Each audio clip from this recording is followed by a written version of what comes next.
Senhor é o meu pastor, nada me faltará. Ele me faz repousar em pastos verdejantes. Leva-me para junto das águas tranquilas, refrigera a minha alma. Ainda que eu ande pelo vale da sombra da morte, não temerei mal algum, porque tu estás comigo. Certamente a bondade e a misericórdia me seguirão todos os dias da minha vida, e habitarei na casa do Senhor por toda a eternidade. Amém. Muito bom dia. Que a bênção de Deus nessa manhã faça morada na tua casa. Que os anjos do Senhor não se apartem do seu lar, do seu dia. O meu pedido a Deus é que as mãos do Eterno estejam estendidas sobre você e que você seja amparado por Ele, acolhido por Ele, e que nessa visita pessoal Ele abençoe a sua vida e fortaleça cada vez mais a sua fé. Todos os dias nesse canal nós estudamos um capítulo da Palavra do Senhor.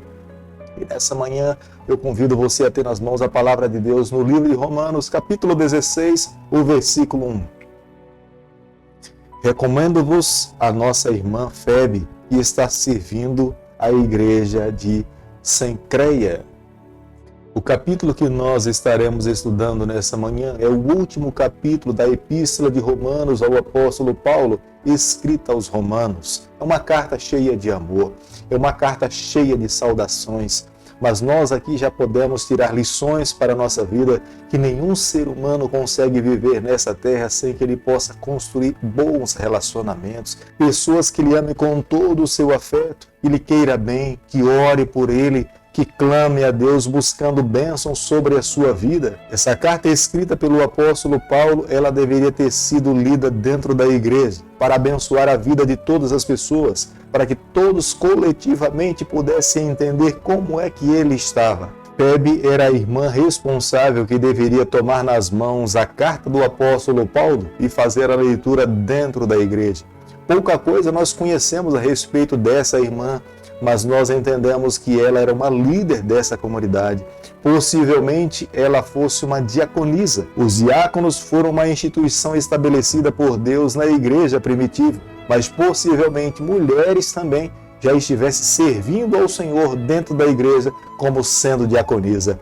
E Febe era uma dessas líderes que era atuante, vibrante, conduzia o rebanho do Senhor, e ela foi responsável em fazer a leitura, em apresentar aos irmãos as palavras do apóstolo Paulo. Cencreia era uma cidade que ficava no oriente do porto. Ela ficava a 7 quilômetros da cidade central. Algumas palavras que nós encontramos aqui no versículo 2 desse capítulo são palavras que são usadas juridicamente.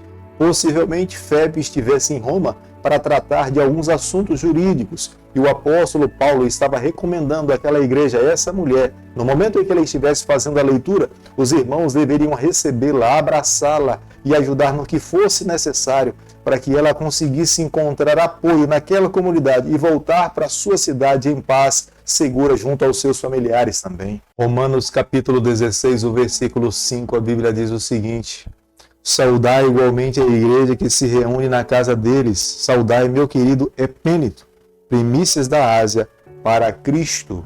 Muitas igrejas naquele período elas funcionavam dentro das casas das pessoas. Não haviam templos com nome como nós temos hoje, até porque se tivesse, eles seriam fechados e os cristãos seriam mais fáceis de ser encontrados e perseguidos.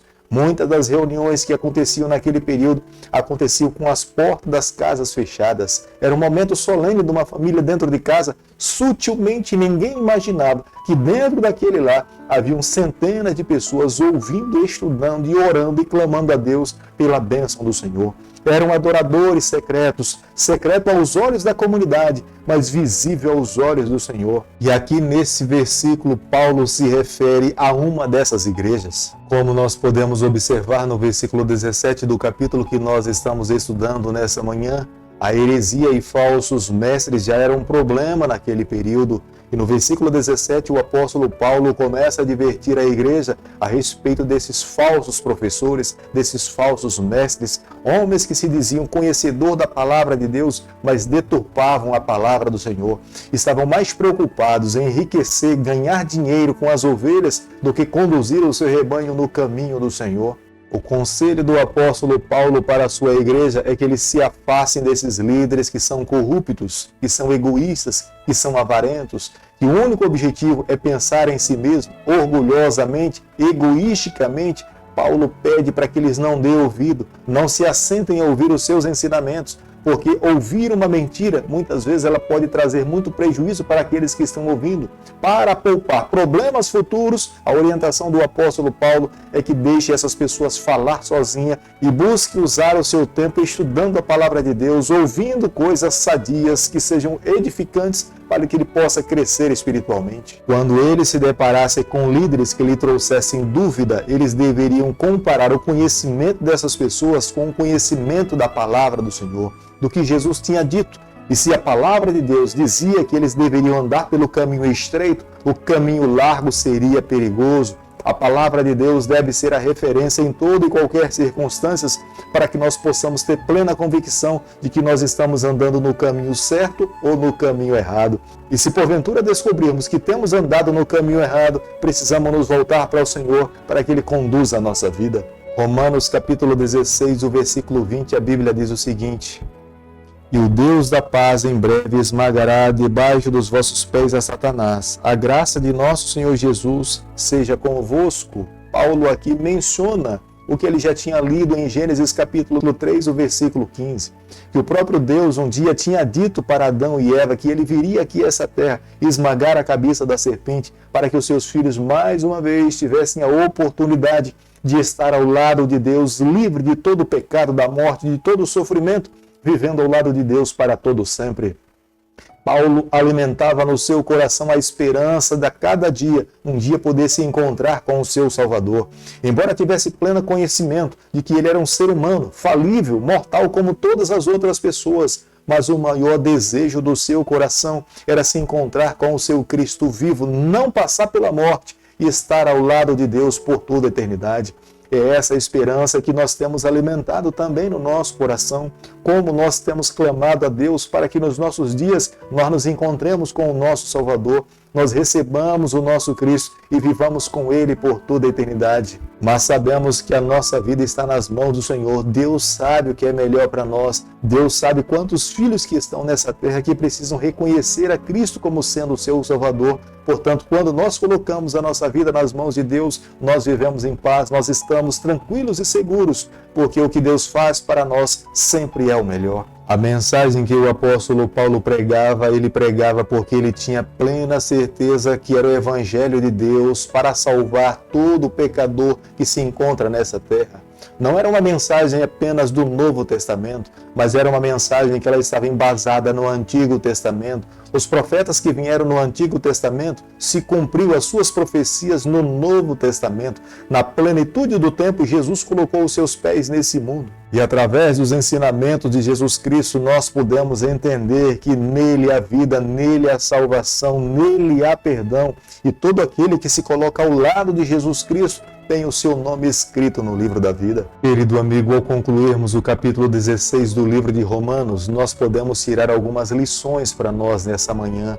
A igreja de Atos, a igreja que o apóstolo Paulo convivia e pastoreava, era uma igreja que tinha como base o amar as pessoas. As pessoas se sentiam amadas dentro daquela comunidade, elas se sentiam bem, era para lá que elas buscavam estar, e Deus crescia o número dos salvos daquela igreja a cada dia. O ambiente onde eles se reuniam favorecia esse relacionamento forte, era dentro das casas, era um lugar pequeno, era um lugar aconchegante, onde as pessoas chegavam e expunham as suas opiniões, adoravam a Deus, estudavam a Bíblia, eles oravam, eles cantavam, mas o relacionamento fazia cada vez mais que eles se amassem, se unissem e proclamassem as verdades do reino. Embora existissem lobos vorazes naquele período tentando destruir o povo do Senhor, acabar com a fé do povo de Deus, mas quando eles estavam com a palavra de Deus nas mãos, a palavra de Deus trazia um norte, mostrava o caminho e ensinava a maneira como eles deveriam viver.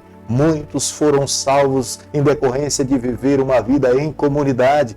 Como nós carecemos nos dias em que nós estamos vivendo, dar abertura para que mais pessoas falem, tirem as suas dúvidas, mas que se alimentem a cada dia da palavra do Senhor. Querido amigo, nessa manhã eu e você, nós precisamos pedir a Deus que nós construamos comunidades dessa forma, comunidades que se amem mais, comunidades que se respeitem, comunidades que estejam dispostas a ajudar aqueles que são mais fracos na fé, comunidades que estejam mais preocupadas com as outras pessoas do que com elas mesmas, comunidades que deixem de ser egoístas, mas que sejam comunidades que sejam altruístas. Somente aqueles que estão em contato com o seu Salvador é que conseguem viver dessa forma. Por isso que nós temos que pedir a Deus que Ele construa através de nós essas comunidades, que nós possamos ser um instrumento nas mãos do Senhor, que a nossa vida sirva para abençoar a vida de outras pessoas.